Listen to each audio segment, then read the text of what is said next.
Hi guys! Welcome to my YouTube channel po. Kung bago ka pa lang po sa aking channel, please do not forget to subscribe, like, and share para po lagi po kayong updated sa ating mga videos po. Pag-uusapan po natin guys ay tungkol po sa second batch po ng SSS pension for the month of June 2025.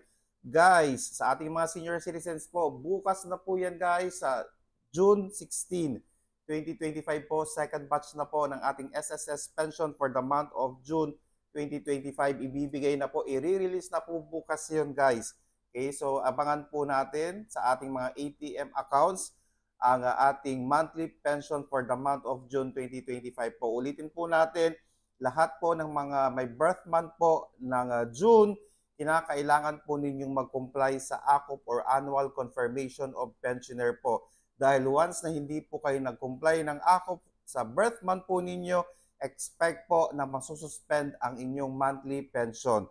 Kung nasuspend po ang monthly pension po ninyo, hihintayin nyo po up to 2 months bago po bumalik ang inyong monthly pension. Lahat ng hindi nyo po nakuhang pension during sa hindi po ninyo pag-comply ng ACOP, makukuha po ninyo sa ika-third month po. Okay? Para hindi po kayo magkaroon ng problema, gawin po ninyo, mag-comply agad. Kung birth month po ninyo ngayong June, gawin nyo na po mag-comply na kayo ng Annual Confirmation of Pensioner po. Sino-sino po ang mga dapat mag-comply? Nandyan po ang retiree pensioners po at the age of 80 years and above.